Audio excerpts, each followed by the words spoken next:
Good morning, Shuprabhat, and welcome back to Bhagavad Gita Discover Ekam's Discourse.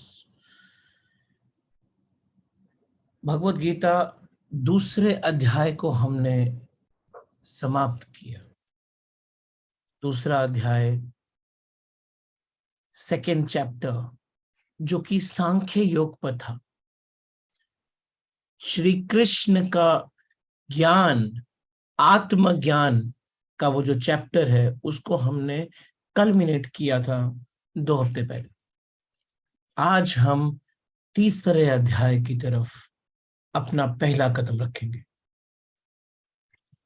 तीसरा अध्याय जिसे कर्म योग कहा जाता है, तीसरे अध्याय में श्री कृष्ण ने अर्जुन को कर्म योग का ज्ञान दिया। कर्म योग का ज्ञान दूसरे अध्याय में भी दिया गया था, लेकिन तीसरे अध्याय में कर्म योग के ज्ञान को डिटेल में एक्सप्लेन किया।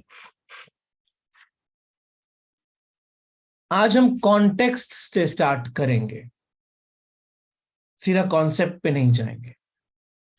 जब दूसरा अध्याय पूर्ण था तो तीसरे अध्याय की जरूरत क्या थी, क्यों थी, तीसरा अध्याय इतना आवश्यक क्यों पड़ा? आज हम उसकी तरफ बढ़ेंगे, लेकिन before we start, let's start our day with meditation followed by prayer and then we can continue. Okay, let's start. So हमने जब लास्ट टाइम चैप्टर 2 को समाप्त किया था तो चैप्टर 2 श्री कृष्ण के सांख्य योग यानी कि ज्ञान योग का कल्मिनेशन था। ज्ञान ही पर्याप्त है, ओनली नॉलेज इज इनफ। ये था प्राइमरी ऑब्जेक्टिव ऑफ सांख्य कि सिर्फ ज्ञान से ही सब कुछ मिल जाता है और किसी चीज की जरूरत नहीं पड़ती। जब ज्ञान से सब कुछ मिल जाता है तो फिर हमें आगे बात करने की जरूरत क्यों है? अर्जुन ने इसी बात को पकड़ा। जैसे हम अपनी मतलब की बात को बहुत आराम से पकड़ लेते हैं, वैसे ही अर्जुन ने अपनी मतलब की बात को पकड़ ली।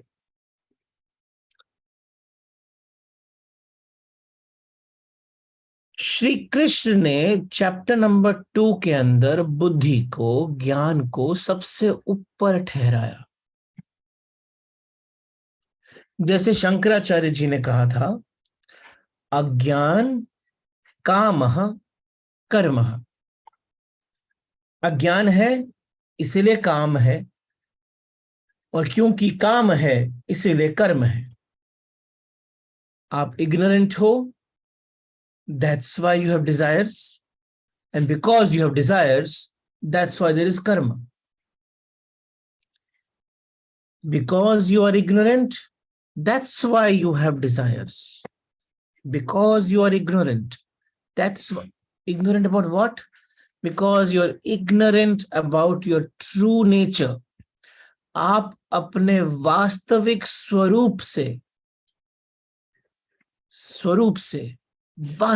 स्वरूप से अभिज्ञ हो।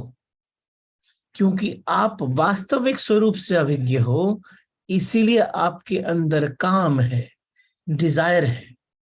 और क्योंकि आपके अंदर काम है, डिजायर है, चाहे वो किसी भी लेवल का हो, छोटे से छोटा, बड़े से बड़ा, शुद्ध से शुद्ध, अशुद्ध से शुद्ध, चाहे बहुत ही अशुद्ध हो चाहे बहुत ही शुद्ध हो, काम काम ही होता है। क्योंकि आपके अंदर काम है, इसीलिए आपके साथ में कर्म है।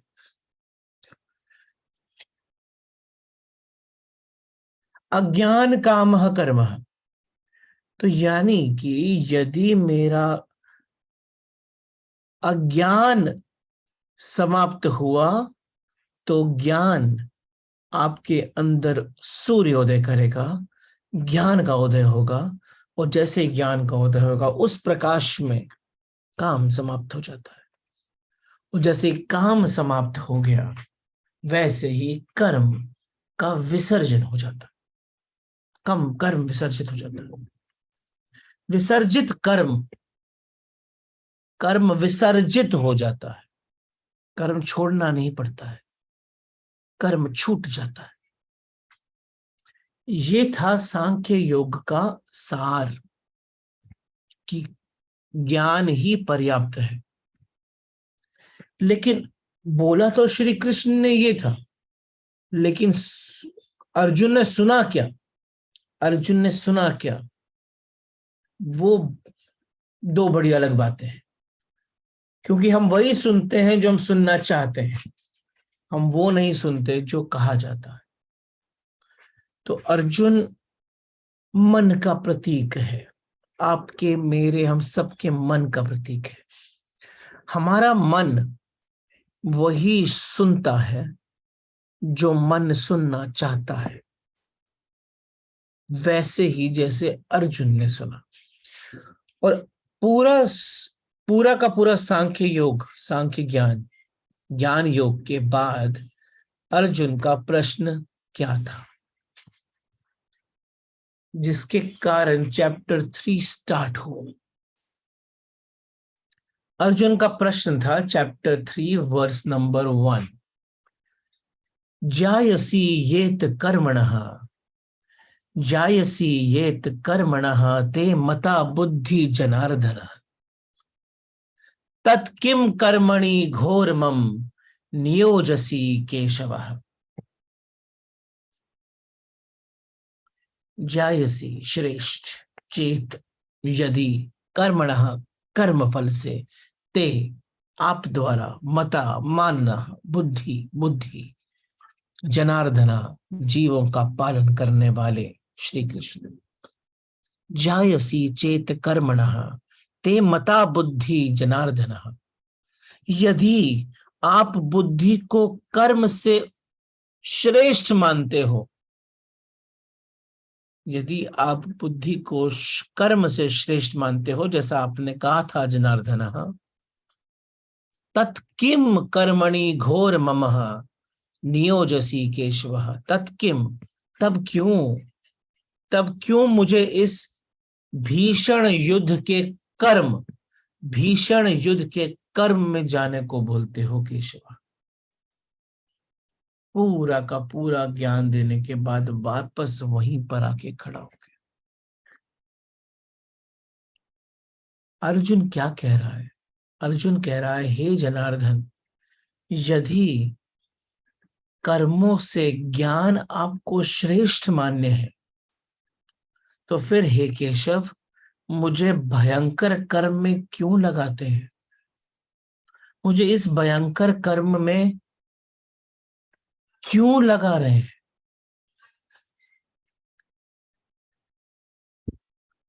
हे कृष्ण, मुझे इस भयंकर कर्म में क्यों लगा रहे हैं?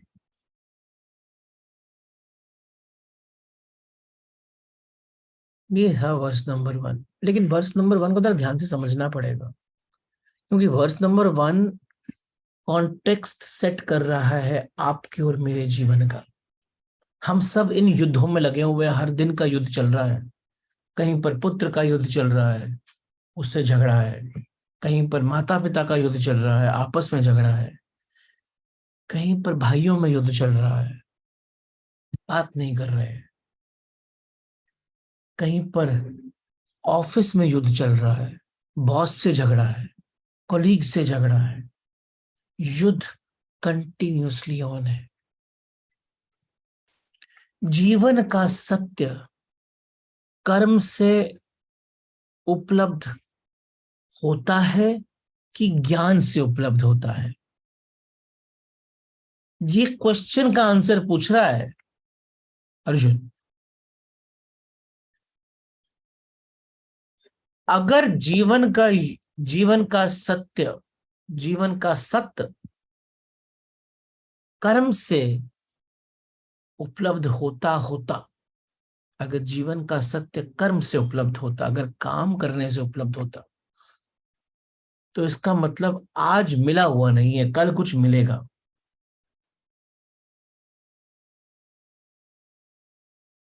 क्योंकि कर्म का स्वभाव है, कर्म करूंगा कल कुछ मिलेगा, जो आज नहीं है वो कल मिलेगा। और यदि कर्म से उपलब्ध होगा तो उसका अर्थ है उसे हम विश्राम में खो देंगे। जिसे हम कर्म से पाते हैं उसे निष्कर्म में खोया जा सकता है।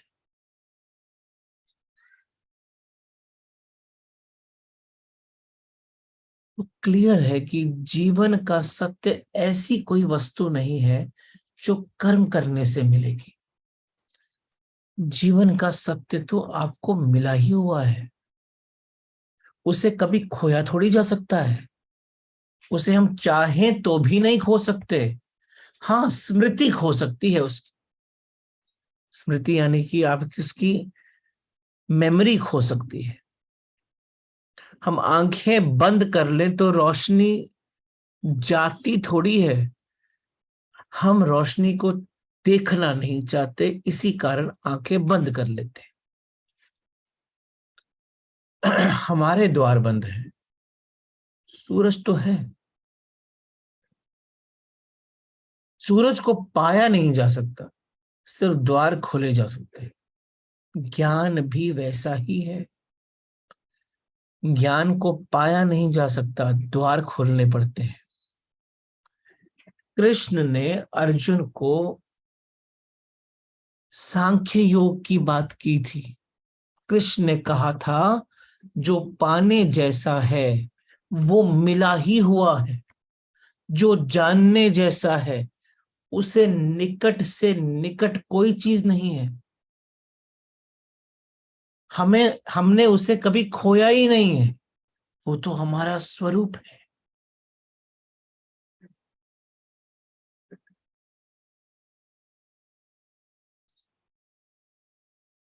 तो अर्जुन ने क्या बोला कि अगर जो मिला हुआ है वो यदि जीवन की मुक्ति और जीवन का आनंद मात्र ज्ञान पर निर्भर करता है, तो मुझे इस महाकर्म, इस पाप से भरे हुए कर्म में क्यों धक्का दे रहे हो। जीवन ने सांख्य की दृष्टि से जो समझाई थी बात, अर्जुन उस सांख्य की दृष्टि पर एक नया प्रश्न खड़ा करके खड़ा हो गया।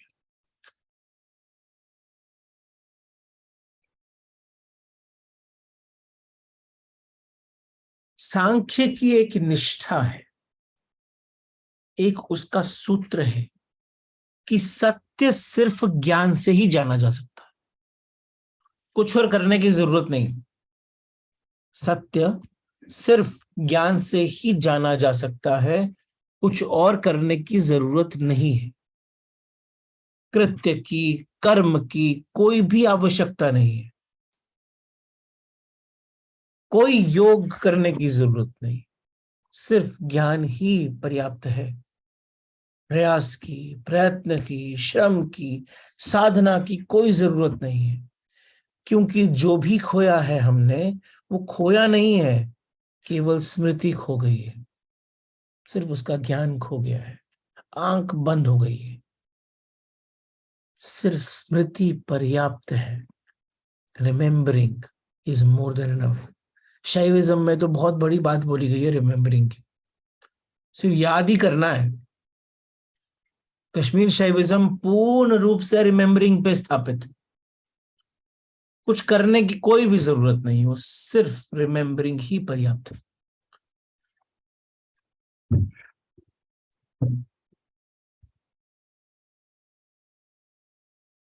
सांख्य मानता है अज्ञान अंधेरे की भांति है, इसलिए दिया जलाया कि अंधेरा गया। ज्ञान का दिया जलाया तो अंधेरा गया, ज्ञान हुआ कि अज्ञान गया।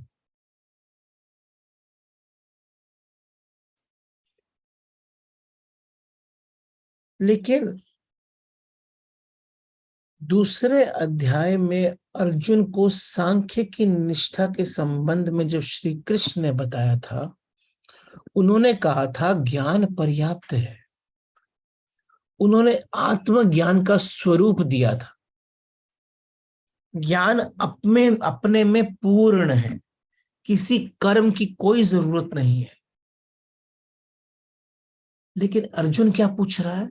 अर्जुन पूछ रहा है, यदि ऐसा है कि ज्ञान काफी है, ज्ञान पर्याप्त है, तो मुझे इस भयंकर युद्ध में कर्म में उतरने के लिए आप क्यों कहते हैं?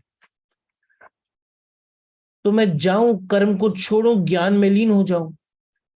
यदि ज्ञान ही पाने जैसा है तो फिर मुझे ज्ञान के मार्ग पर ही चलने दो ना। अर्जुन भागना चाहता है। और ये बात समझ लेनी जरूरी है कि हम अपने हिसाब से तर्क ढूंढ लेते हैं। अर्जुन को ज्ञान व्यान से कुछ मतलब नहीं है इस समय। अर्जुन को सांख्य का कुछ प्रयोजन नहीं है। अर्जुन को आत्मज्ञान की कोई भी जिज्ञासा पैदा नहीं हुई है, वो कोई मुमुक्षु नहीं बन गया है। अर्जुन को तो सिर्फ ज्ञान के तर्क का सहारा लेके कर्म से भागने का एक एक्सक्यूज मिल गया है।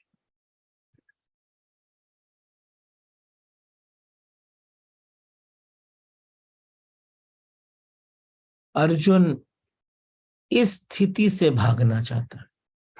इंटेलिजेंट तो वो है, इसलिए उसने श्री कृष्ण के शब्दों में ज्ञान के एंकर को पकड़ा और भागने का प्रयास शुरू किया।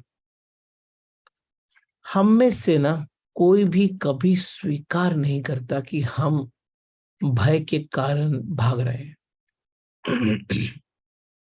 भय किसी प्रकार का हो सकता है, खुद का, किसी और का, किसी और के लिए भय भय होता है। अर्जुन कह रहा है कि यदि ज्ञान बिना कर्म के मिल सकता है तो मुझे कर्म में धक्का क्यों दे रहे हो? ज्ञान पाने के लिए अगर अर्जुन ये कहे, अगर ज्ञान पाने के लिए अर्जुन ये कहे, तो कृष्ण बोलेगा जा। लेकिन ये फॉल्स जस्टिफिकेशन, ये एक झूठा तर्क है। वो कह रहा है कि मुझे भागना है, मुझे भागना है, और आप कहते हैं कि ज्ञान काफी है, तो कृपया करके मुझे कर्म से भाग जाने दो। उसका जोर कर्म से भागने पर है, उसकी कोई निष्ठा ज्ञान को पाने की नहीं है। और ये फर्क समझ लेना बहुत जरूरी है। हम कई बार अपने तर्क ढूंढकर अपने दिए हुए कर्म से भाग जाते हैं, क्योंकि उससे ही श्री कृष्ण की तरह हमें कोई ना कोई मिल जाता है जिसके तर्क हमें हमारे कर्म से भागने पर एक सहारा दे देते। अर्जुन का जो एम्फेसिस है, अर्जुन का एम्फेसिस इस बात पर नहीं है कि उसे ज्ञान पाना है। अर्जुन का एम्फेसिस इस बात पर है कि मुझे कर्म से बचना है। और अगर सांख्य कहता ही है कि कर्म बेकार है, तो अर्जुन कहता है कि ठीक है सांख्य, ठीक है। आज सांख्य की बात उसे ठीक लगेगी क्योंकि उसके हिसाब से बात हो रही। हम भी अपनी जिंदगी भर, हम भी अपनी लाइफ लॉन्ग यही करते हैं। जो हमें ठीक मालूम पड़ता है वो ठीक होता है इसलिए मालूम पड़ता है, ऐसा नहीं। 100 में से 90 केसेस ऐसे हैं कि जो हमें करना है हम उसे ठीक बना लेते हैं। हमें किसी को हार्म पहुंचाना है ना, तो हम उस हार्म को भी ठीक बना लेते हैं। हमें अगर चोरी करनी है ना, तो हम चोरी को भी ठीक बना लेते हैं। हमें अगर किसी के साथ बेईमानी करनी है तो हम बेईमानी को भी ठीक बना लेते हैं। हमें जो करना है वो पहले है, और हमारे तर्क केवल हमारे करने के लिए सहारा बनते हैं।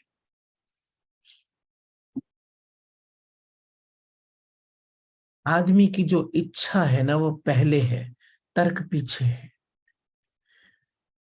तर्क, जितना इंटेलिजेंट आदमी उतना वो तर्क ढूंढ ही लेता है। वासना पहले है, दर्शन पीछे है। इसलिए वह जो करना चाहता है उसके लिए तर्क खोज लेता है।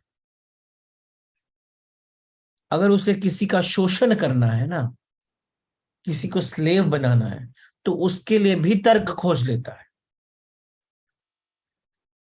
अगर उसे फ्रीडम चाहिए तो उसके लिए भी तर्क खोज लेता है। तो अगर मुझे थोड़ा सा मॉडिफिकेशन करना ना शंकराचार्य जी के शब्दों का, मैं जरा आपको डायग्राम से सिखा देता हूँ। थोड़ा मॉडिफिकेशन करना है तो ये मॉडिफिकेशन कुछ ऐसे होएगा।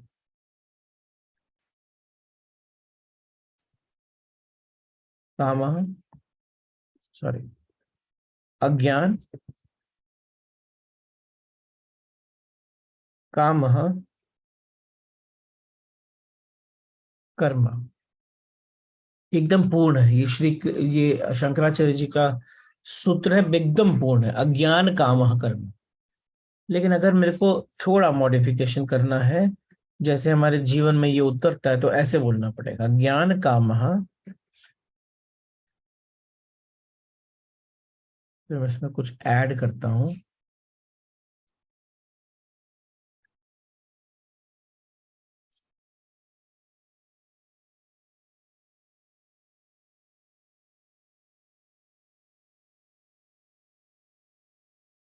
रैशनलाइजेशन,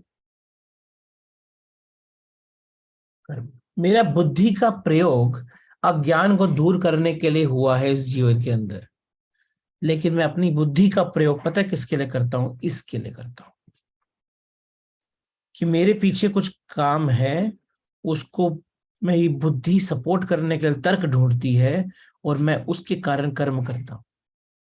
मेरी बुद्धि का प्रयोग इसके लिए नहीं हो रहा है, क्योंकि वास्तविकता में उसका प्रयोग उसके लिए कि अज्ञान को दूर कर।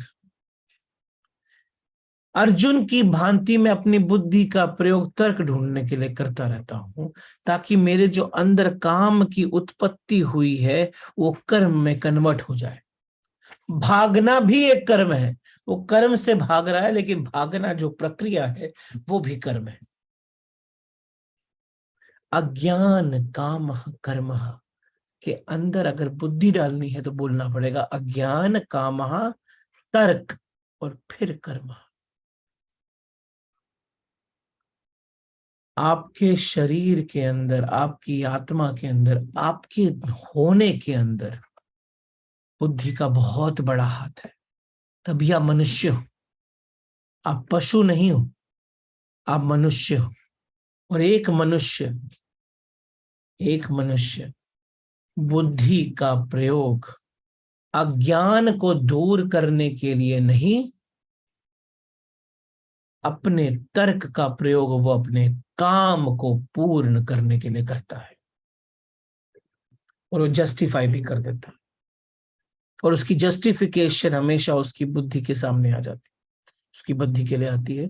और मन बुद्धि की मानता है और कर्म में चला जाता है।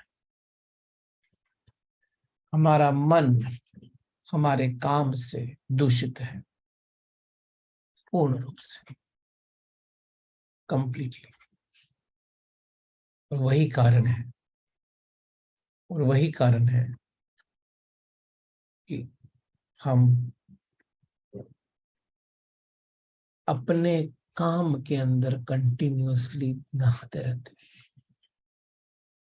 हमारे कोई भी कर्म अज्ञान को दूर करने के लिए नहीं होते, काम को पूर्ण करने के लिए। अब काम कुछ भी हो, पुत्र का मोह हो, अपने मटेरियल ऑब्जेक्ट्स का मोह हो, काम स्वयं का प्रेम हो उस काम के लिए, काम पुण्य कमाने का मोह हो, डिजायर तो कोई भी प्रकार की हो, डिजायर डिजायर ही होती है। कितनी भी शुद्ध दिखती हो, होती डिजायर ही। मेरे तर्क मेरी डिजायर को पूर्ण करने के लिए मेरी सहायता करते हैं। मेरे तर्क अज्ञान को दूर करने के लिए मेरी सहायता नहीं करते। मेरे तर्क मेरी डिजायर को पूर्ण करने के लिए सहायता करते हैं, और मेरे तर्क मेरी डिजायर को पूर्ण करने के लिए जब सहायक बनते हैं, तो मेरे कर्म उन डिजायर्स के लिए चलने शुरू हो जाते हैं। मेरे कर्म मेरे योग नहीं बनते। कर्म योग तो तब बनता है जब वो अज्ञान के लिए हो, बाकी सब कर्म काम के लिए। काम अर्थात डिजायर। बाकी सब कर्म काम के लिए, योग के लिए नहीं। और ये बहुत बड़ा डिफरेंस है योग में और कर्म में। कर्म योग बनता है जब मेरा शरीर का हर पार्ट, मेरे मन की हर स्थिति, मेरी बुद्धि, मेरा मनस, मेरा चित्त अज्ञान को दूर करने में लग जाए। लेकिन मैं अपने काम से इतना भरा हूं ना कि मेरे तर्क, मेरी बुद्धि के तर्क उस काम को पूर्ण करने के लिए मुझे तर्क के बाद तर्क देते चले जाते हैं। और यही कारण है मेरे अंदर इच्छाओं का भरमार रहता है। यही कारण है कि मैं दुख के अंदर जाता हूं। यही कारण है कि मुझे सुख का कोई आभास नहीं है। यही कारण है मुझे आनंद की अनुभूति नहीं है। यही कारण है मेरे हाथ से पाप हो जाता है। यही कारण है मेरे हाथ से अगर पुण्य भी दिखता हो, वो पाप ही है, क्योंकि मैंने उसे अपने काम के लिए किया है।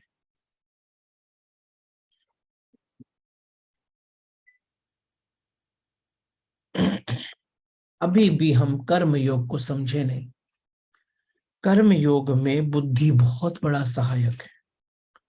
लेकिन अगर बुद्धि का जो मेन काम है वो मेरे काम को दूर करने के लिए है, तो मेरे कर्म अज्ञान को दूर करने के लिए नहीं होते, तो वो कभी भी अज्ञान को दूर कर ही नहीं पाएंगे। चाहे आप कैसा भी शुद्ध कर्म कर रहे हो, कितना भी शुद्ध कर रहे हो, वो सिर्फ दिखता शुद्ध है, लेकिन उसके पीछे तो काम ही बैठा है। अज्ञान काम तर्क कर्म। ये तर्क का शब्द मैंने ऐड किया इसके अंदर सिर्फ इसलिए ताकि आप ये समझो कि तर्क में बुद्धि का बहुत बड़ा काम है, और बुद्धि आपके काम को पूर्ण करने के लिए कर्म करवाती है। बुद्धि काम को करने के लिए कर्म करवाती है, अज्ञान को दूर करने के लिए नहीं करवाती। और यही चीज अर्जुन कर रहा है, इसमें कुछ अलग नहीं। वही कर रहा है कि मेरे को भागने दो। अगर बुद्धि ही श्रेष्ठ है तो बुद्धि पे काम करता हूं ना मैं, उसका कोई ज्ञान से प्रयोजन नहीं है। अगर ज्ञान से प्रयोजन होता ना तो सबसे पहले कृष्ण बोलते जा। लेकिन अर्जुन तो वही कर रहा है जो हम करते रहते हैं कि कृष्ण की आंख से बचना तो लेकिन मुश्किल है ना। अगर सांख्य की दृष्टि अर्जुन की समझ में आ गई होती थी कि ज्ञान ही काफी है, तो अर्जुन पूछेगा थोड़ी कृष्ण से एक भी सवाल। बात खत्म हो गई, वह उठेगा, नमस्कार करेगा और चला जाएगा। अगर अर्जुन को सांख्य समझ में आ गया होता तो वो अपनी गांडीव के साथ चला जाता था, बिना कुछ पूछे, क्योंकि अब पूछने की कोई आवश्यकता बची ही नहीं थी। वो अभी भी श्री कृष्ण का सहारा लेने के लिए उनका वैलिडेशन लेना चाहता है। तो समझा नहीं है अब तक। तो समझा नहीं है। कृष्ण कह रहे हैं कि ज्ञान ही काफी है। ऐसी सांख्य की निष्ठा है, और सांख्य की निष्ठा परम निष्ठा है।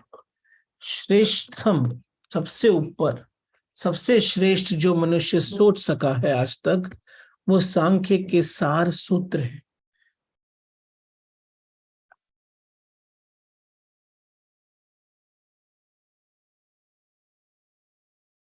क्योंकि अगर सच में सांख्य घटित हो जाए, ज्ञान घटित हो जाए, तो जिंदगी में कुछ भी करने को शेष नहीं रह जाता।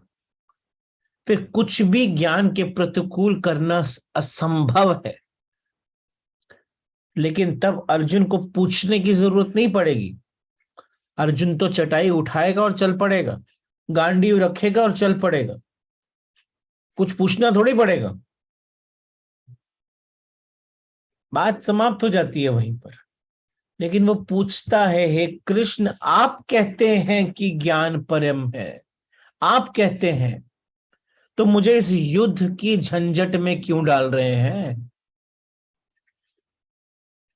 ये बात मैं बार बार आपके सामने प्रकट इसलिए कर रहा हूं क्योंकि आप हर शब्द को ढंग से अपने अंदर उतारने की कोशिश करो। ज्ञानवान को इस जगत में कुछ भी झंझट नहीं रखता है। इसका ये मतलब नहीं है कि झंझटें समाप्त हो जाती हैं, प्रॉब्लम्स खत्म हो जाती हैं। इसका मतलब सिर्फ इतना है कि ज्ञानवान को झंझट झंझट नहीं दिखता है, प्रॉब्लम प्रॉब्लम नहीं दिखती है, एक खेल मालूम पड़ता है। ज्ञानवान को क्रीड़ा मालूम पड़ती है, लीला मालूम पड़ती है। अगर उसे ज्ञान हो जाए तो वो ये नहीं कहेगा कि इस भयंकर कर्म में क्यों डालते हो, वो ये नहीं कहेगा इस भयंकर कर्म में क्यों डालते हो, क्योंकि जिसे अभी कर्म भयंकर दिखाई पड़ रहा है उसे ज्ञान हुआ ही नहीं है। उसे ज्ञान क्या होता है वो समझा ही नहीं है, क्योंकि ज्ञान हो जाए तो कर्म लीला बन जाता है। ज्ञान हो जाए तो कर्म अभिनय बन जाता है। ज्ञान हो जाए तो वो एक्टिंग बन जाता है। ज्ञान हो जाए तो ये पूरा रंगमंच बन जाता है। ज्ञान हो जाए तो आपका जो जीवन का क्षेत्र है, चाहे वो कहीं भी हो, वो थिएटर बन जाता है। ज्ञान हो जाए तो कर्म लीला हो जाता है।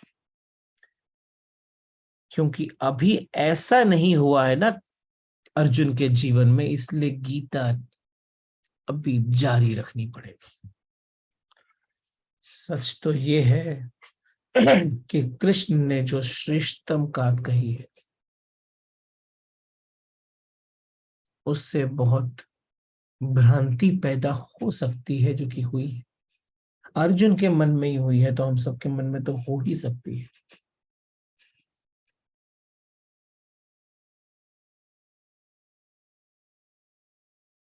कृष्ण कोई ट्रेड करने थोड़ी आए हैं उसके साथ।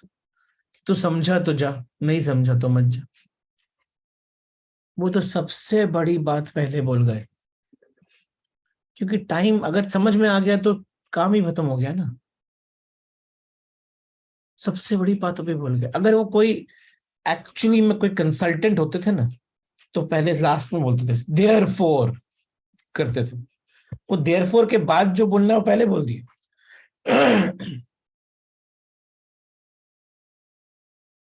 दूसरे अध्याय पर गीता समाप्त हो सकती थी, एब्सोल्युटली फिनिश हो सकती थी, लेकिन तभी होती अगर अर्जुन वास्तविकता में एक पूर्ण समर्पण से बात सुना होता था। समर्पण था तभी खड़ा है, पूर्ण नहीं। अर्जुन पूर्ण समर्पित सिद्ध नहीं हुआ क्योंकि तभी क्वेश्चन पूछ लिया। कृष्ण को श्रेष्ठ, कृष्ण को श्रेष्ठ से नीचे उतर कर बात शुरू करनी पड़ेगी अभी, क्योंकि श्रेष्ठतम अर्जुन के अंदर उतरा नहीं। अर्जुन का सवाल बता देता है कि सांख्य उसकी समझ में पड़ा नहीं, क्योंकि समझ के बाद प्रश्न गिर जाते हैं। समझ के बाद प्रश्न गिर जाते हैं। अब ये बहुत बड़ा पॉइंट है। समझदार को सब उत्तर नहीं मिल जाते। समझदार को सब उत्तर नहीं मिल जाते। समझदार को उत्तर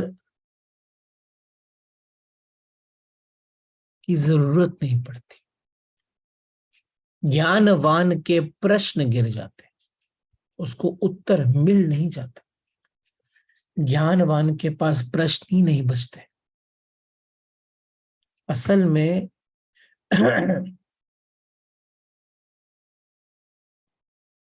जिसको ज्ञान प्राप्त हो जाता है ना, तो पूछने वाला ही नहीं बचता। प्रश्न तो छोड़ दो, प्रश्न पूछने वाला ही नहीं बचता। प्रश्न क्या आएगा? समझ में तो कोई प्रश्न है ही नहीं। ज्ञान निष्प्रश्न है, क्योंकि ज्ञान में कोई भी प्रश्न उठता ही नहीं।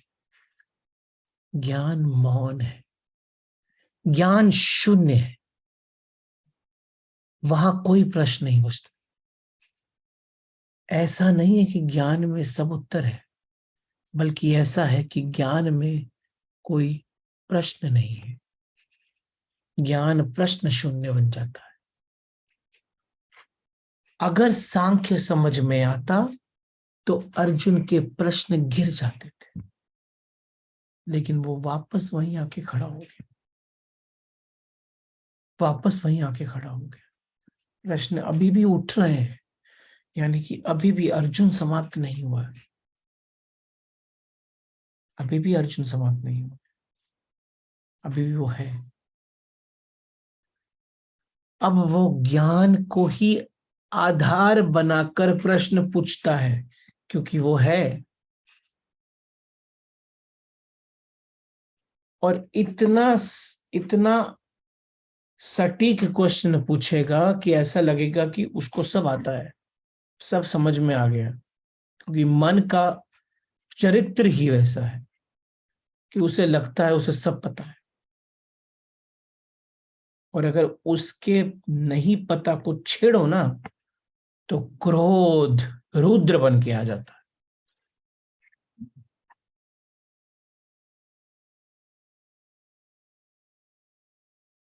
भयंकर युद्ध, मुझे ऐसे भयावही युद्ध में क्यों भेजते हो?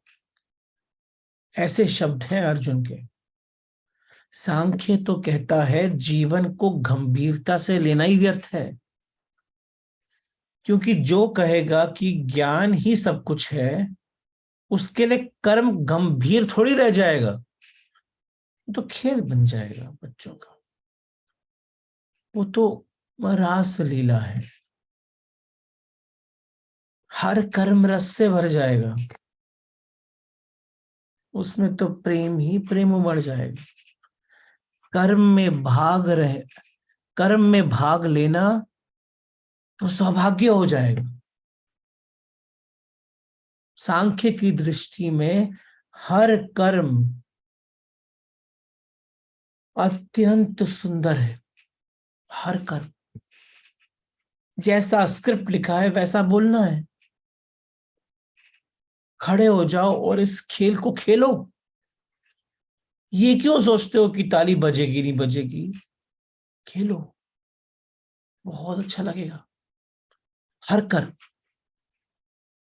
ये ज्ञान की देन है। जैसा आता है वैसा लेते जाओ। वो आया, जो अच्छा लगा ले लो, वो आया जो बुरा लगा उसे भी ले लो। बस जैसा आता है वैसा लेते जाओ, क्योंकि ज्ञान में आप शून्य हो जाते हैं, और जब आप शून्य हो जाते हैं तब आप पूर्ण हो जाते हैं। लेकिन अभी अर्जुन अपूर्ण है। विचारहीन तो नहीं है, लेकिन निर्विचार भी हुआ नहीं है, विचारों से भरा हुआ है। सांख्य की दृष्टि में कर्म स्वप्न से ज्यादा कुछ नहीं। तो जब स्वप्न है तो भयावही तो नहीं हो सकता। ये जो शब्द है ना अर्जुन के, कि ऐसे भयंकर कर्म में क्यों डालते हो, यही शब्द क्लियरली बताते हैं कि अभी भी थोड़ा समय बाकी। अभी भी थोड़ा समय बाकी है। और यहीं पर इसी पॉइंट पर अर्जुन ने दूसरा वर्ष भी बोला। तो पहला वर्ष कि मुझे ऐसे भयंकर कर्म में क्यों डालते हो। दूसरा वर्ष व्यामी व्यामी श्रेण व्यामी श्रेण इव वाक्येन बुद्धिम मोयसी। व्यामीन श्रेण इव वाक्य बुद्धिम मोयसी में तत् एकम वद निश्चयति येन श्रेय अहम आप्युणा। ये तो सेकंड वर्स तो एकदम बहुत ही बड़ा हो गया। कितनी बुद्धि किस तरीके से खेलती है आपके साथ, धीरे धीरे समझाता हूं। व्यामीन श्रेणेव, व्यामीन श्रेणेव मतलब आपके इतने शब्दों से, वाक्यों से, इव वाक्येन बुद्धि मोहयसी, मेरी बुद्धि मोहित हो गई है, बुद्धि मोहित हो गई है। तत् एकम वद निश्चयति, आप ना एक बात ना डिसिसिव होके बोलो क्या करना है, आप बोलो ताकि मैं अपना डिसीजन ले सकूं। आप डिसिसिव होके बोलो ताकि मैं अपना डिसीजन ले सकूं। आपके इतने शब्दों से, आपके इतने शब्दों से, इतने वाक्यों से मेरी बुद्धि मोहित हो गई है। आप प्लीज निश्चित होके एक चीज बोलो ताकि मैं डिसीजन ले सकूं। क्या पूछ रहा है अर्जुन कि एक बात निश्चित करके बोलो ताकि मैं इस उलझाव से मुक्त हो सकूं। आप निश्चय करो ताकि मैं मुक्त हो सकूं। ऐसे ही हम बोलते हैं ना कि एक चीज बोलो ना, अलग अलग चीजें क्यों बोल रहे हो आप। कभी बोलते हो ज्ञान, कभी बोलते हो कर्म, करना क्या है। जरा ध्यान से सोचिए, क्या किसी दूसरे की कही बात निश्चय बन सकती है आपका। अब शायद हंसी आ रही होगी, लेकिन हमारा जीवन तो ऐसा ही चल रहा है ना। क्या दूसरा कितना ही निश्चय से कहे तो आपके भीतर का अनिश्चय गिर जाता है। कृष्ण ने सांख्य की बात कुछ कम निश्चय से थोड़ी बोली थी, और वो तो भगवान श्री कृष्ण है। उन्होंने तो पूरे निश्चय से ही कही थी कि यही है मार्ग। लेकिन अर्जुन फिर कहता है कि निश्चय से कही। इसका क्या अर्थ हुआ। इसका अर्थ सिर्फ इतना ही हुआ कि कृष्ण कितने ही निश्चय से कहे, अर्जुन के व्यक्तित्व से उसका कोई तालमेल नहीं है। अर्जुन के लिए वो अभी भी निश्चय की ध्वनि उसके अंदर पैदा नहीं कर पा रहा है।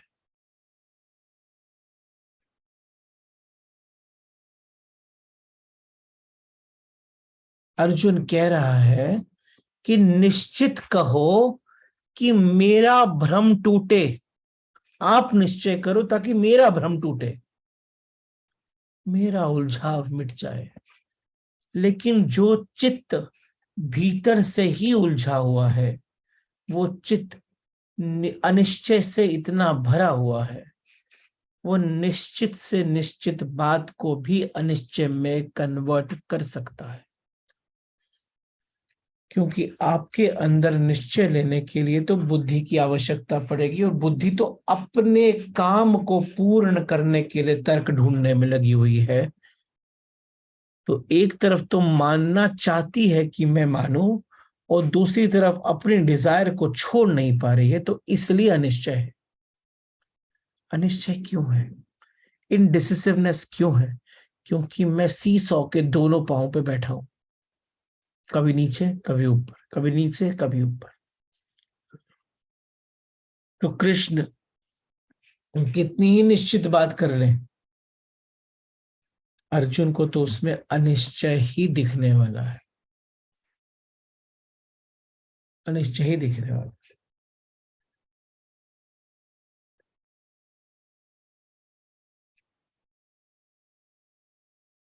हम सबके भीतर ना अर्जुन है। वो जो हमारा चित्त है वो अर्जुन की हालत में होता है। अर्जुन शब्द का अर्थ है डामाडोल। अर्जुन का अर्थ ही होता है डामाडोल। ऋजु का अर्थ होता है सीधा। अर्जु अर्जुन का अर्थ होता है डामाडोल, डोलता हूं, प्रश्नों से भरा हूं, विचारों से भरा हूं। हमारा चित्त अर्जुन ही है, डामाडोल। तो सदैव डोलता ही रहता है। वो कभी कोई निश्चय नहीं कर पाता। वो काम भी कर लेता है अनिश्चय में, और कर्म करने के बाद जो होता है वो भी निश्चय नहीं कर पाता कि ये कर्म किया था कि सही किया था कि नहीं किया था। कर्म खत्म हो चुका है, फिर भी तय नहीं कर पाता कि करना था कि नहीं करना था। पूरी जिंदगी अनिश्चय की जिंदगी। वो जो अर्जुन है वो हमारे मन का प्रतीक है। इस बात की खबर है कि मन का यही ढंग है, और मन हमेशा दूसरे की तरफ निश्चय ढूंढता रहता है।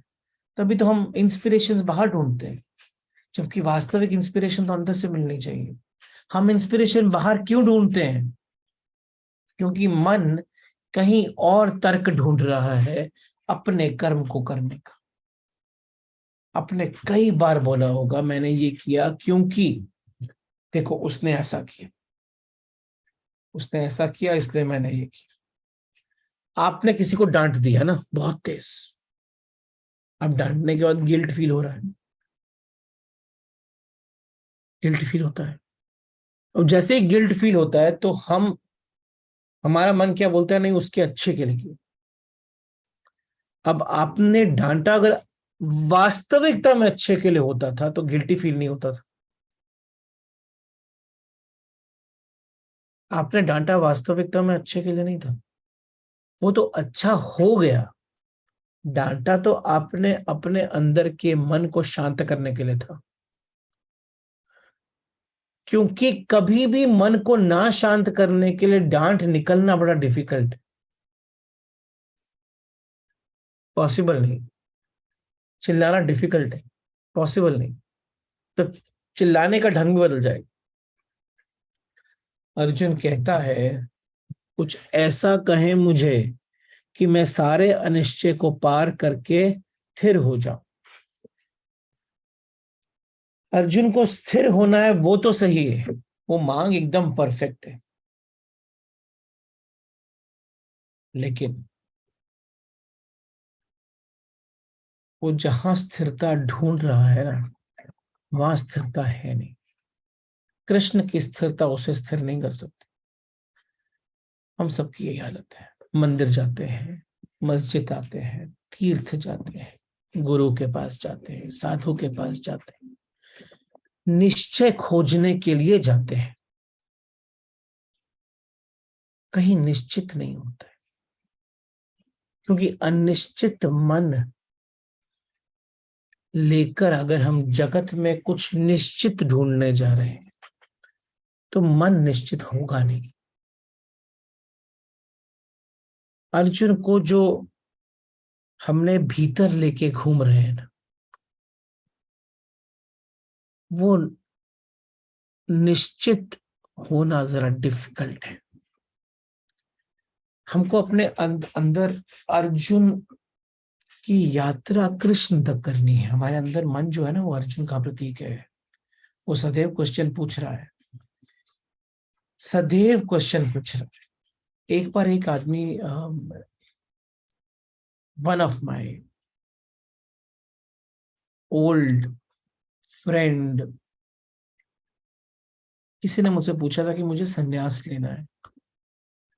बहुत पहले की बात है, बिजनेस करते हैं वो। उन्होंने मुझे पूछा कि मेरे को संन्यास सब कुछ छोड़ के ना संन्यास ले लेना है। तो आप बताओ कि लूं कि नहीं लूं। तो मैंने उनको ना सिर्फ एक ही चीज बोली थी। मैंने कहा कि अगर आज भी आपको सलाह मांगने की इच्छा हो रही है ना, तो मत लेना।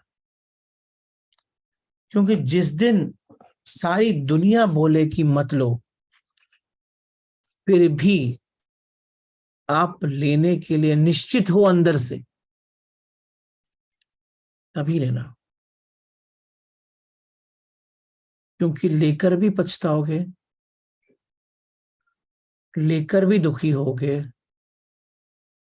और लोगों से पूछने जाओगे कि मैंने कोई गलती तो नहीं की। सन्यास छोड़ दूं कि रखूं?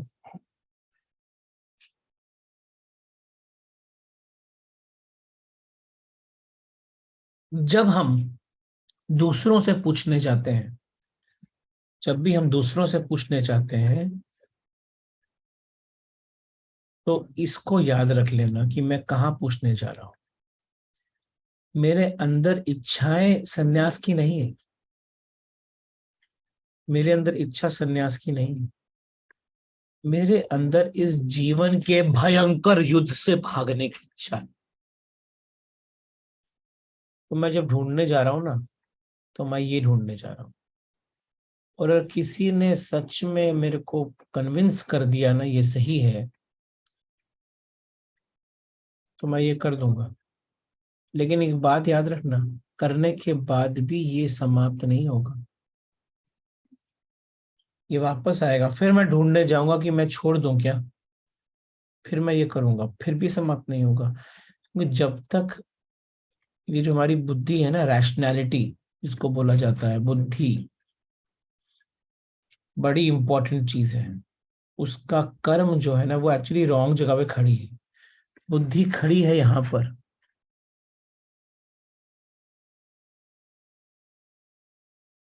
उसे होना चाहिए एक्चुअली में, उसकी सही जगह है।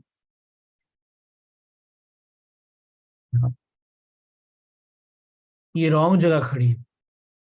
बुद्धि का काम, बुद्धि का जो प्राइमरी वर्क है, वो अज्ञान को दूर करने का है। और इस प्रक्रिया को सांख्य बोला जाता है।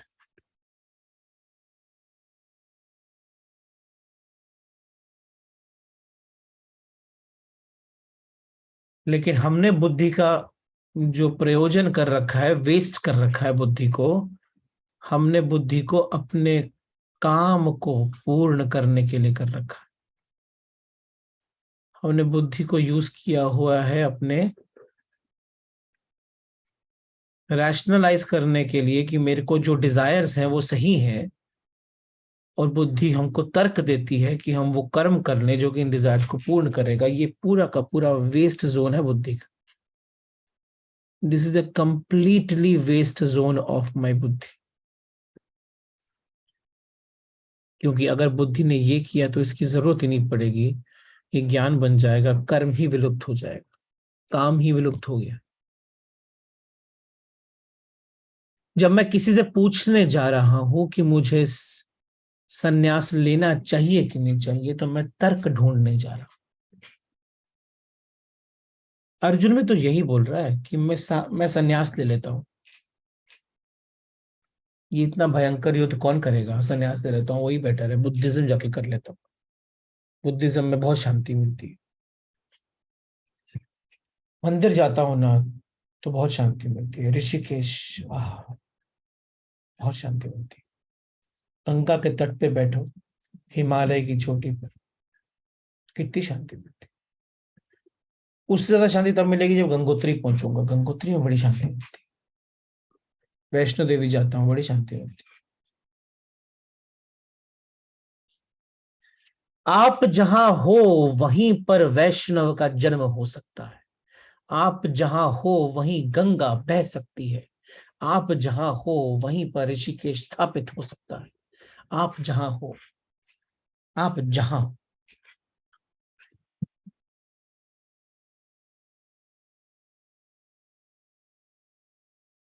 अगर उधर हमें अपने पूरे के पूरे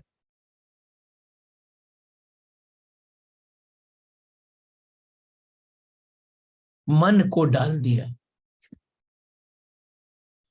मतलब विसर्जित कर दिया है बुद्धि के प्रयोजन से, ना कि उसको पूर्ण करने की इच्छाओं को हमने तर्क दिया, तो ही ये पॉसिबल है, नहीं तो पॉसिबल नहीं। मुक्ति का मुक्ति लाने का डिजायर भी डिजायर है,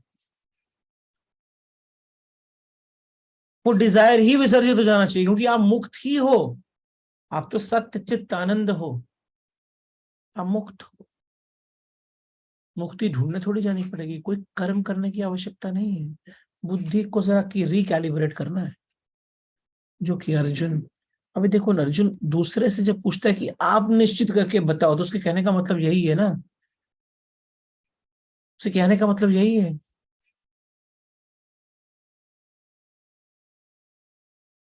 हम दूसरे से पूछते हैं तो वो केवल इसकी खबर होती है कि हम अपने से पूछने की हालत में नहीं है।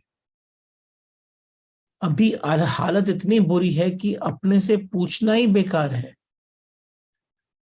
अपने से जो उत्तर आते हैं वो सब कंफ्यूजिंग उत्तर आते हैं, लेकिन ये जिसके भीतर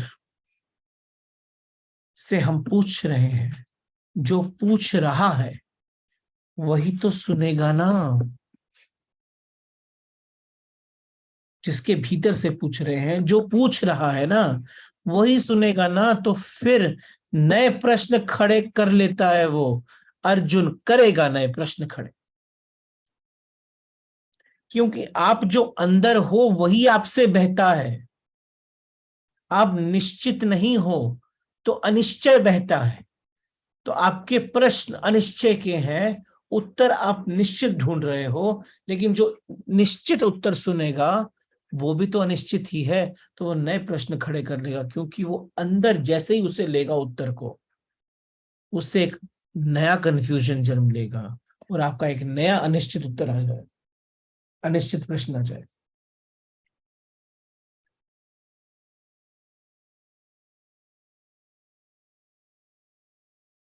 एक्चुअली अगर अर्जुन ने ये नहीं किया होता ना, तो गीता का जन्म ही नहीं होता था, गीता का जन्म नहीं होता था। क्योंकि कृष्ण, श्री कृष्ण जैसे लोग कभी कुछ लिखते नहीं, वो सिर्फ रिस्पॉन्ड करते हैं। लिखते तो केवल वही लोग हैं जो किसी पे कुछ थोपना चाहते हैं। कृष्ण जैसे लोग तो बोल देते हैं जब कोई पूछता है तो। क्यों? क्योंकि वो ज्ञान है, परम ज्ञान है, और ज्ञान तो शून्य होता है, ज्ञान तो मौन होता है। कोई कुछ पूछेगा नहीं तो कृष्ण शून्य और मौन रह जाएंगे, कुछ भी उत्तर वहां से आने को है नहीं, क्योंकि प्रश्न ही नहीं है ना। उनसे कुछ लिया नहीं, उनसे कुछ लिया जा सकता है, उनसे कुछ बुलवाया जा सकता है, वो खुद बोलेंगे नहीं। अर्जुन ने वो बुलवाने का काम किया, उसकी जिज्ञासा ने, उसके विचारों ने, उसके प्रश्नों ने कृष्ण के भीतर से नए उत्तरों को जन्म दिया। क्योंकि वो शून्यता के महासागर में से प्रश्न जब गिरता है, तो उस प्रश्न को शून्य करने के लिए उत्तर जन्म ले लेता है। उत शून्यता के महासागर में जब प्रश्न गिरता है, तो शून्य करने के लिए प्रश्न जन्म ले लेता है।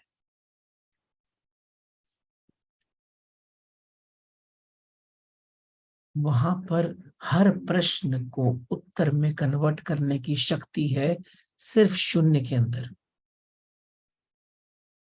आपका प्रश्न नेगेटिव है तो पॉजिटिव को जन्म दे के उसे शून्य कर देगा, उतनी ही इंटेंसिटी का।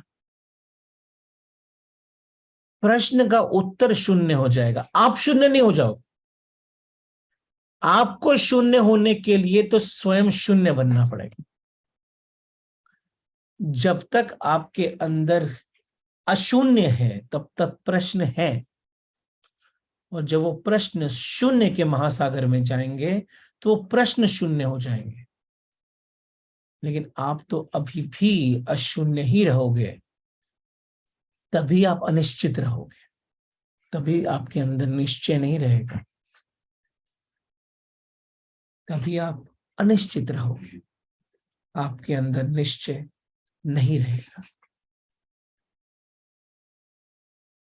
अनिश्चित अर्जुन के अंदर नए प्रश्नों का जन्म होता ही रहेगा, चाहे वो कितने भी उत्तर सुनता रहे, क्योंकि वो उत्तर सिर्फ उस कहे हुए प्रश्न को शून्य कर रहे हैं, अर्जुन को शून्य नहीं कर रहे।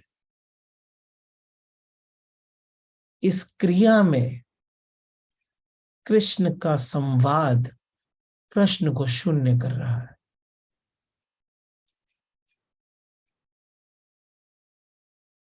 कृष्ण का सिर्फ इतना ही होप है, इस पूरे प्रोसेस में कभी अर्जुन स्वयं को शून्य कर दे तो प्रश्न निकलने बंद हो जाए,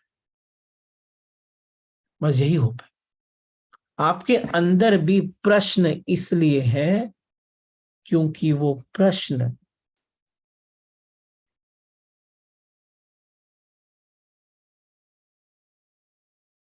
आपके अंदर अशून्यता से आ रहे हैं। अगर मौन हो जाए ना अंदर से, शून्य हो जाए अंदर से, तो प्रश्न उत्तर के साथ निकलता है। जैसे जैसे आप प्रश्न पूछते हो वैसे वैसे उत्तर का जन्म होता रहता है।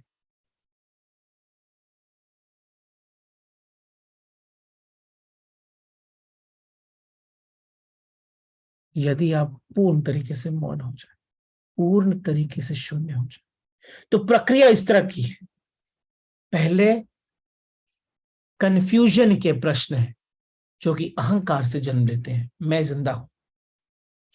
फिर शून्य के प्रश्न है जो कि निरअहंकार से जन्म लेते हैं, मैं मर गया।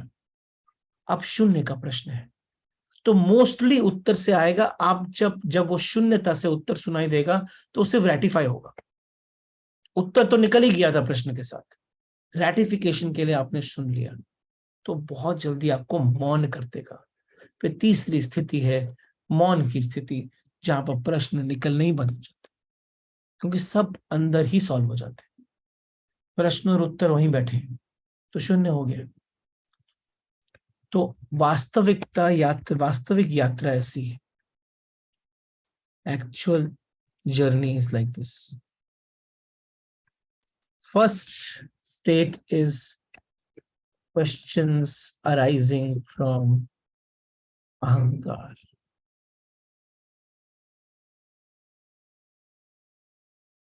State number 1, which is a state of I am, I exist. फिर आता है second state, questions arising from मौन। State 2, it is a state where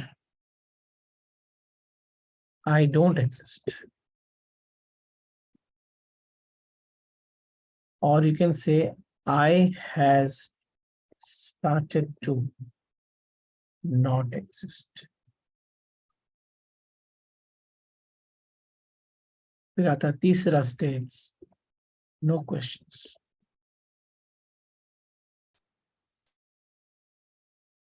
This is a state of I don't exist.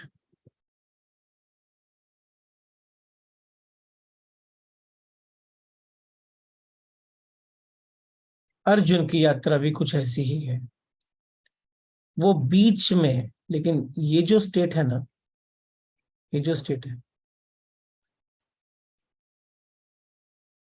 ये स्टेट आती जाती रहती।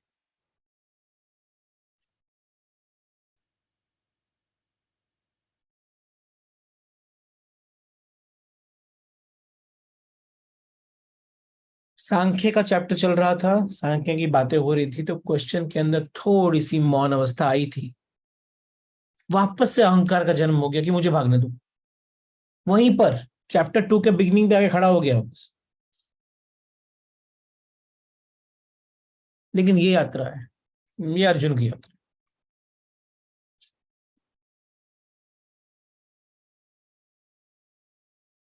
और इस यात्रा के बाद की जो स्थिति है वो है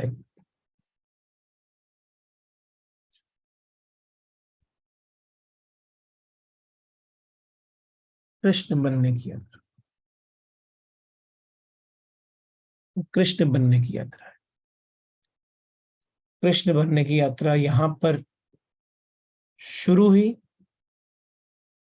और यहीं पर समाप्त होगी आपकी समाप्ति से।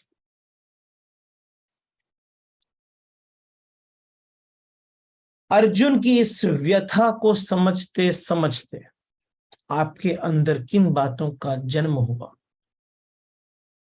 ये हमारी स्थिति की बात हो रही, जिस स्थिति में हम आज हैं।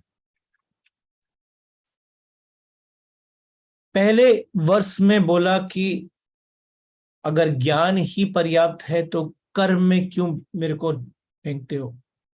और दूसरे वर्ष में बोला कि आप ही कुछ बताओ, सही बताओ, आप मेरे को कंफ्यूज कर रहे हो।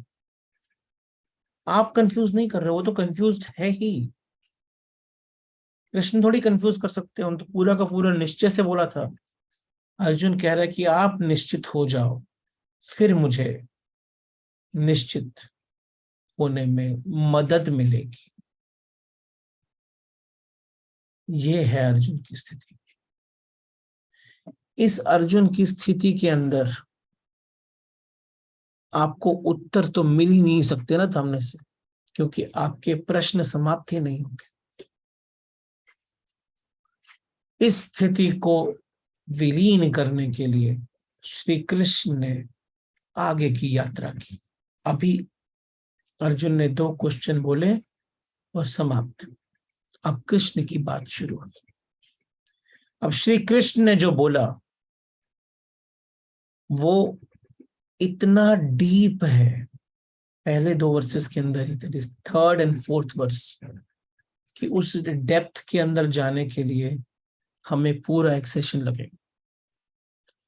तो आज मैं यहीं पर अपनी बात को विराम देता हूं। आपके कुछ क्वेश्चन है तो मुझसे पूछिए। हम अगले संडे वापस मिलेंगे। इस अनिश्चित अर्जुन के अंदर की यात्रा को पूर्ण करने के लिए कृष्ण ने क्या कहा, वो समझने के लिए। Any questions you have, you can ask me now.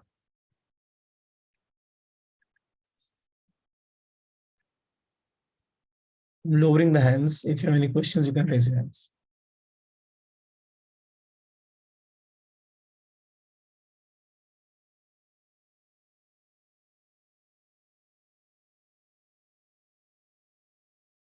कुछ क्वेश्चंस हैं तो पूछ सकते।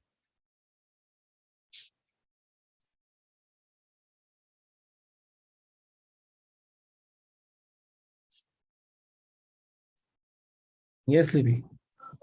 Yeah, hi Rohit. Hi. Hi. So Rohit, you had explained some time back on the definition of buddhi, and you had told we are always we are using our buddhi in the wrong place. That is, which you again reiterated today. So, and you had also explained that we should apply buddhi at the very different place. Can you elaborate? I'm not able to connect that very well. Okay. So buddhi is supposed to be an instrument to help you remove your agyan. Agyan about what? Buddhi is rationality, right? Yes. So rationality is supposed to help you do what? Ensure that you become zero. You become shunya. Correct. But what is buddhi doing right now? It's fulfilling the desires. It's only helping you fulfill desires. So you'll have to recalibrate. You have to put away your buddhi from here to there. Here to where? That. That's a good question. Here to where? Here it is here, but there is where? Yeah, there is where. There is where is nowhere. It is here only. The question is that when you have desire before buddhi, then buddhi is at the desire's control. When buddhi is there before desire, then buddhi is in its own control. Okay. But we are not in a practice of using buddhi without desire. Correct. You're not able to imagine it because you have never used buddhi without desire. Yeah, always we use for that. Used buddhi only for desire. So therefore it's impossible to imagine also what to do. Yes. Not able to even understand what to do. Yeah. So I'll give you one simple experiment. Yeah. You're sitting at a place. Yeah. And something extremely bad happens to you. Now buddhi will start questioning it. What do I do? Because now buddhi is reacting to that situation. Correct. Correct. So now the desire is to run. Desire is to do something. Desire to actually run away from there. And buddhi will start practicing and will find out reasons and rationality to do it. The why. Why this happened, first of all. Yeah. What should I do now? How should I re-establish my comfort? That is one use of buddhi. Correct. Second use of buddhi is surrender. And enjoy it. That also buddhi will only help you to. So this happened to me for a reason. Let it happen. I'll face it. I won't run. I'll face it. So now buddhi has become stabilized. Now the desire has been kept aside. Now buddhi is thinking something else. It is not thinking desire anymore. Now buddhi is thinking something else. Buddhi is now helping you find you in this state. And the long-term thing, you will find it very enjoying. Yeah, that is the state of joy. You're saying there is no tark of good and bad. Correct. And your duality is going to completely diminish. Exactly. So state of being one with the state or the situation you are in. Our buddhi needs practice for that. It is shunya. Practice of being in shunya. Yeah. That is what you have been gifted for. But we are 99.9, actually most of the time, 100% time, practicing buddhi to fulfill my desire only.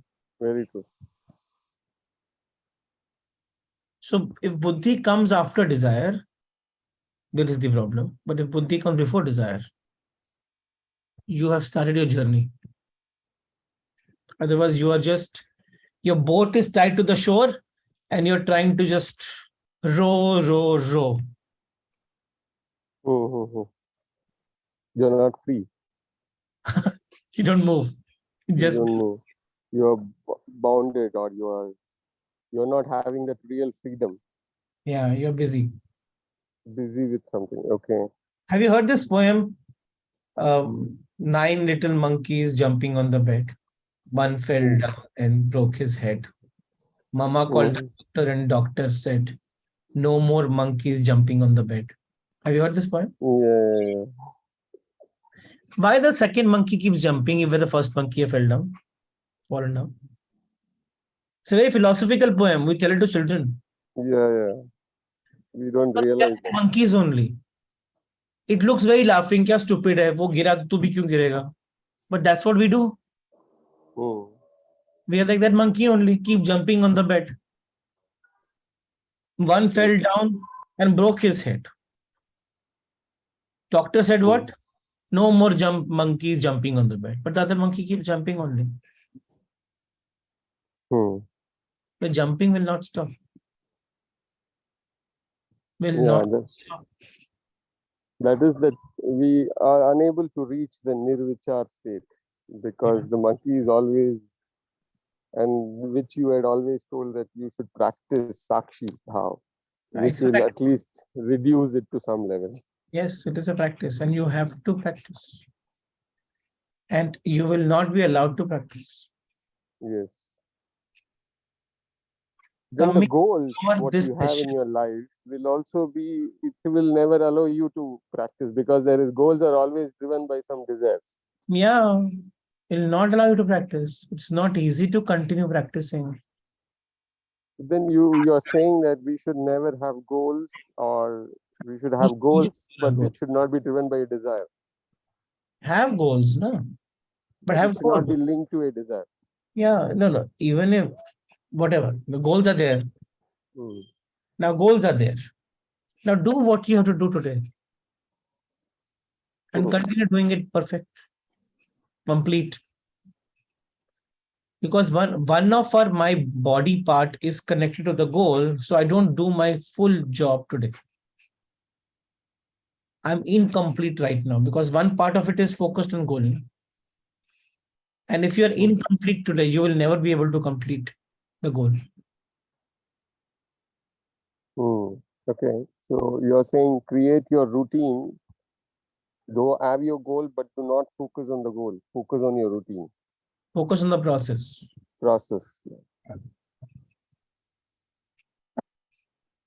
Okay. Okay, thank you. Thank you very much, Rohit. Thank you.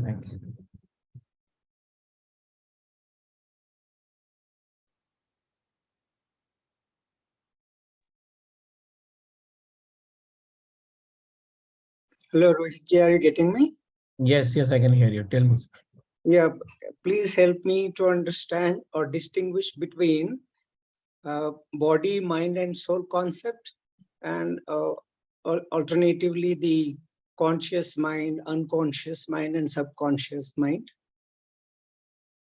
Okay, now this is a question, detailed question on something which I have not done today. But let me very simply explain to you about the first part, body. So there are 5 koshas in which you live. So it's about a practice, again, a practice of I. If you close your eye and say I, what do you connect?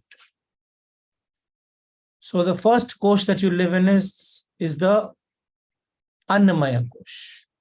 That is the body. Annamaya is the gross body. That is something that you feel, touch, believe. It is made up of food. It is food rearranged. That is the first element of your body. And that is the first thing you might feel that you are the body. That is the Annamaya kosh. That's called a kosh. It's a cave. Various caves that you have to go through while you live. Second is your Manomaya kosh. That is the man. That is the thoughts that you get continuously. The thoughts that you get continuously is part of your system now. So when you close your eye and you think I'm the thought, that is the second level of your kosh. The third is Pranamaya kosh, the breath. The connection between the thought and the body is the breath. That's why it's called as a pran. When you die, the pran goes away. It's also a little gross element, but it's subtler than the first gross. It is a connection. So when you die, pran goes away. That means the body remains, thoughts remain, but there is no connection. Connection breaks down. The fourth kosh is the Vijnanamaya kosh, which is the intellect, which actually helps you understand the concepts in this world. This is what helps you live in this world. This is what actually helps you use your buddhi for doing various elements, activities, jobs. That is a Vijnanamaya kosh. And the last is the Anandamaya kosh. Anandamaya kosh is a state of bliss, like deep sleep. When you go in the deep sleep, There is no sukh, there is no dukh. Whether you are in a hospital or you are at home, the deep sleep state is the state of bliss.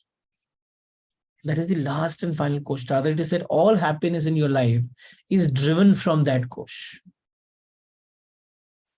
Now, body can be, all these are called as bodies. The first is a sthul sharir, gross body. Second is the sukshma sharir, the subtle body.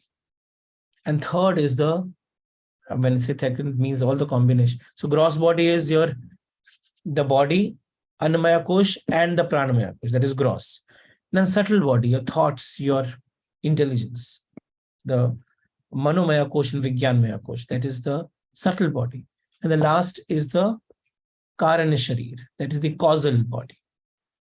So you are living in these five things, but look at my sentences. You are living in these five things. That means you are different from these five. These five are your body and mind. But who are you? The third. The third. जिसको हम तुरियम भी बोलते हैं. The soul, the spirit, the third, which lives in this.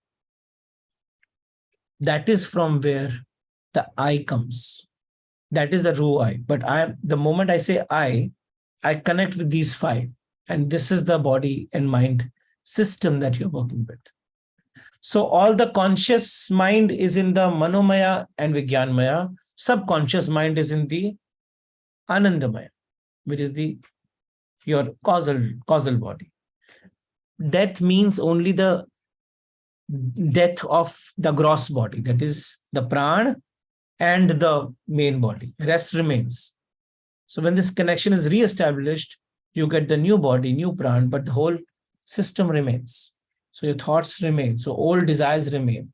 That's why in Shiv Sutra it is called as that you are the creator of your own self. Your desires create yourself. So body, mind, and spirit is nothing but all these three. Ultimately, these six things connected. That is five these bodies and one is you. It's a deeper discussion. I think I've just given you basic concept behind it. But whenever we do this discussion, we can maybe have a detailed conversation on this. Thank you so much. In fact, many a time it so happens we are stuck between whether it's the desire or the intellect which is actually working. Mm-hmm. So how do you resolve? Always the desire which is working. That's what I told today. It's always the desire that is working. Intellect is the slave to desire. Okay. But you have a choice of using intellect not for desire. So you go back and look at all the things that you wanted to do. They're all driven from desire. Intellect is always a slave to desire. As long as you exist, I exist, desire will exist. Now you may say this is good desire and this is bad desire. That's a different thing, but still a desire. So I'm doing this because I want to help somebody. Look at the sentence, I want to help somebody. It's a desire. Now, intellect will help you do that, fulfill the desire. But it's a journey. First journey is move from bad, selfish consumption desires to selfless contribution desires. Move from there first. The stage one is selfish consumption stage, where you are thinking only about you, yourself. That is desire number one, selfish consumption desires for your body, for your mind, for everything, for your family. That is selfish consumption. From selfish consumption, go to selfless contribution desire, that I do it for the world at large. And from there, you go to desireless state. Isko amani bhav bolte hain. Amani bhav, the state of no mind. When there is amani bhav, then you become paramarthi. Then you can actually work for the world without thinking about anything. Everybody is good. Nobody is bad. There is no judgment. There is no discretion that this is good, this is bad. Everything is good only.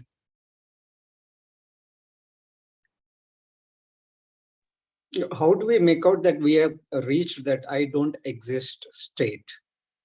Questions will not come. Okay. Questions will stop. Okay. Thank you so much. Thank you so much.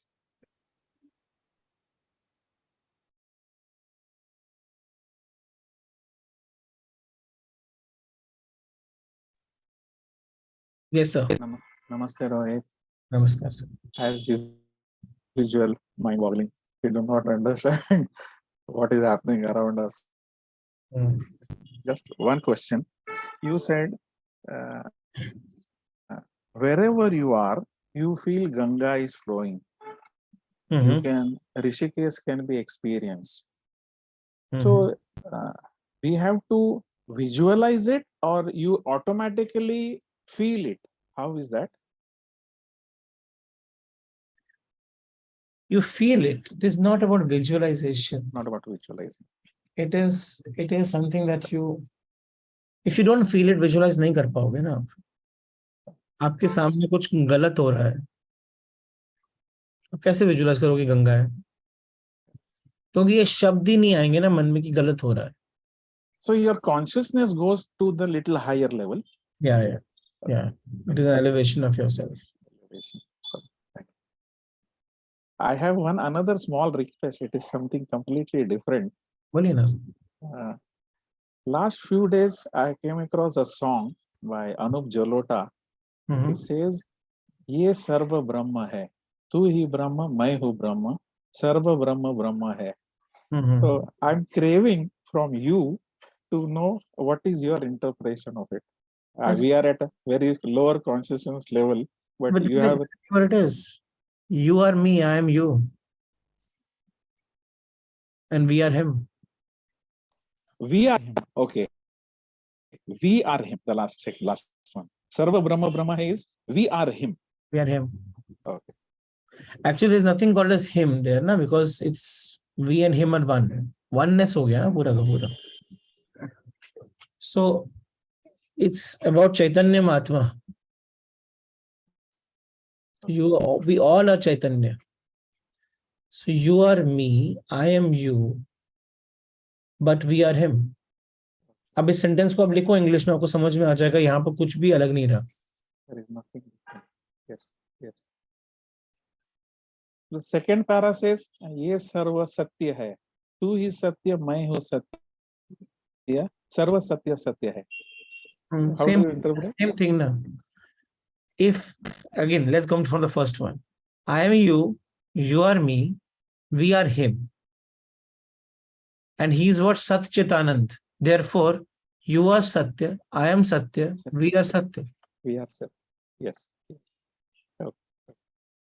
Thank you, Rohit. Thanks a lot. Namaste.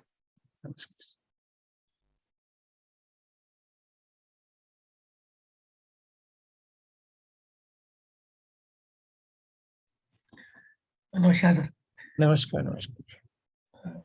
Sir एक प्रश्न है जो मन में जन्म ले रहा है, पता नहीं कहाँ से. कुछ परंतु शिव जब कहते हैं ज्ञानम बंध,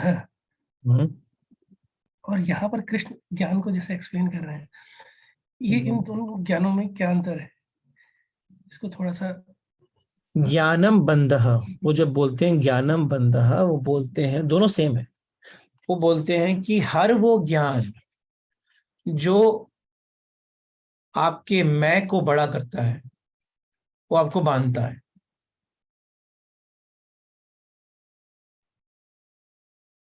और वास्तविक ज्ञान शून्य से जन्म लेता है, कोई दे नहीं सकता आपको.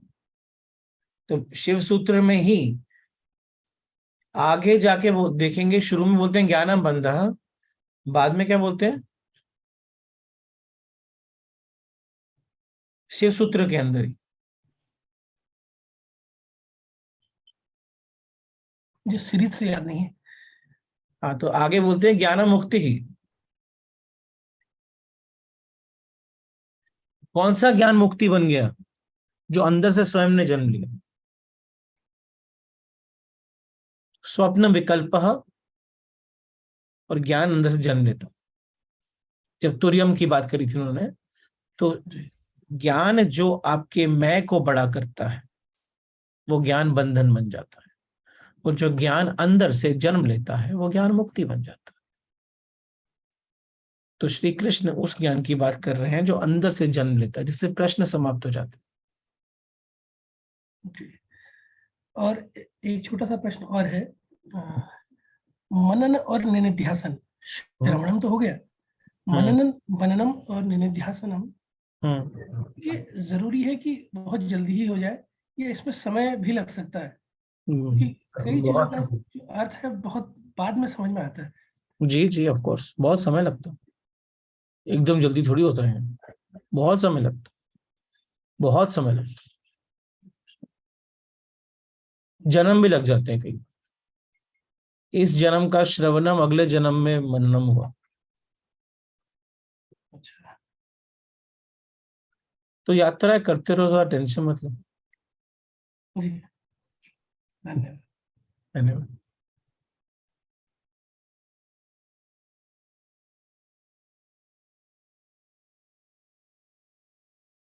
जी विजय जी।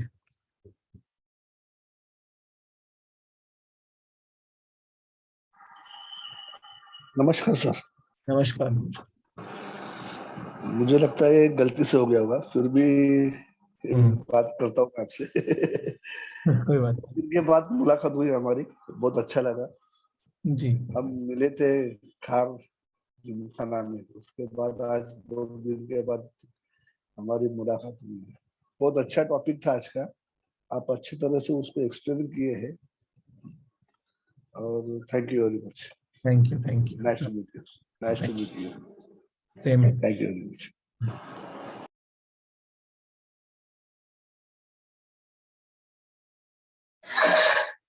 प्रणाम सर, बहुत सुंदर सेशन था आज का। एक थोड़ा सा मेरे आज आपका जो शून्य का जो था ना, बड़ा अच्छा लगा वो सुन के। इससे ऐसे हो गया कि शून्य और एक, ये एक ही हो गए, ऐसे हो गया। फॉर एग्जाम्पल जैसे शून्य में ही सब कुछ समाप्त हो रहा है, और शून्य से ही एक बाहर निकला हुआ है। वो यानी शून्य और एक ही हो गया है, ऐसे महसूस हो रहा था। देखो बहुत सिंपल यात्रा है, मैथमेटिकल यात्रा है।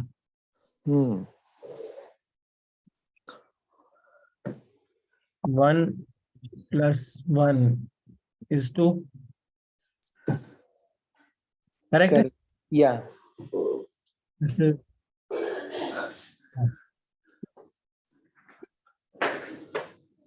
+1 love, या 1 + 1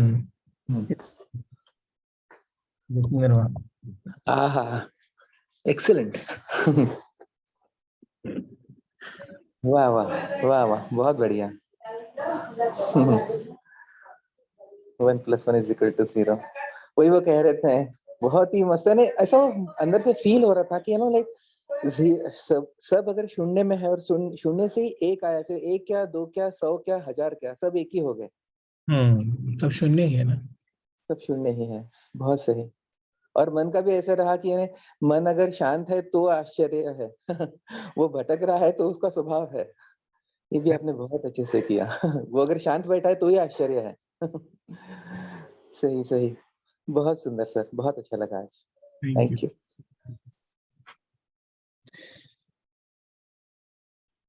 ओके, ऐसे आपका क्वेश्चन है क्या? नहीं ना? Okay, all right. Thank you very much. Thanks for being there, and let's conclude this program with a prayer.